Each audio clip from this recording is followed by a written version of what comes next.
दिवाळी झालेली आहे आणि थंडीला सुरुवात झालेली आहे, तर अशातच तुम्हाला जर लहान बाळ असेल तर त्या बाळाचं थंडीपासून संरक्षण कसं करायचं हा सगळ्यात मोठा प्रश्न आहे. कारण थंडीमध्ये हमखास बाळाला सर्दी आणि खोकला त्याचबरोबर बाकीचे व्हायरल आजारी व्हायला लागतात. नंबर 2, घरातील वातावरण. घरातील वातावरण योग्य ठेवण्यासाठी हिवाळ्याच्या दिवसात तुम्ही ह्युमिडिफायरचा वापर करू शकता. ह्युमिडिफायरचा वापर कसा करतात हे मला नक्की कॉमेंटमध्ये सांगा.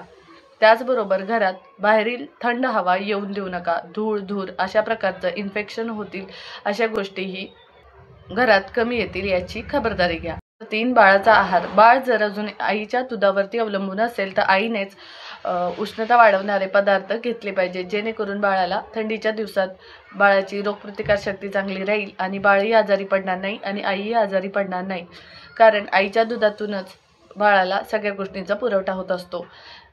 त्यानंतर बाळ जर खाण्यायोग्य झालेले असेल तर बाळाच्या आहारात तुम्ही वेगळ्या प्रकारचे सूप, अंडी किंवा नॉनव्हेज थोड्याफार प्रमाणात ॲड करू शकता, ज्यामुळे बाळाच्या शरीरात उष्णता टिकून राहील.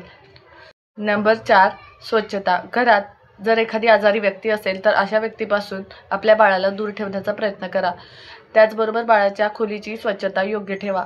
बाळाचे कपडे माइल्ड डिटर्जंटमध्ये धुवा. त्या बाळाच्या सभोवतालचं वातावरण स्वच्छ राहील व निर्जंतुक राहील याची नक्की काळजी घ्या. या सगळ्या उपायांचा अवलंब जर केला तर बाळाला सर्दी आणि खोकला होण्यापासून रोखता येईल. नंबर 6, सूर्यप्रकाश. थंडीच्या दिवसात सूर्यप्रकाश खूप कमी वेळ असते, त्यामुळे ज्या वेळेला सूर्यप्रकाश असेल तर अशा वेळेला तुम्ही बाळाला खिडकीपाशी न्या किंवा तुमच्या बाल्कनीत बाळाला घेऊन बसू शकता, ज्यामुळे बाळाला व्हिटॅमिन डीची कमतरता होणार नाही व बाळाच्या शरीरात उष्णता पोचून बाळाचे थंडीपासून संरक्षण होण्यास मदत होईल. अशाच पॅरेंटिंग टिप्स मिळवण्यासाठी आपल्या नवीन आईपण या चॅनलला आजच सबस्क्राईब करा.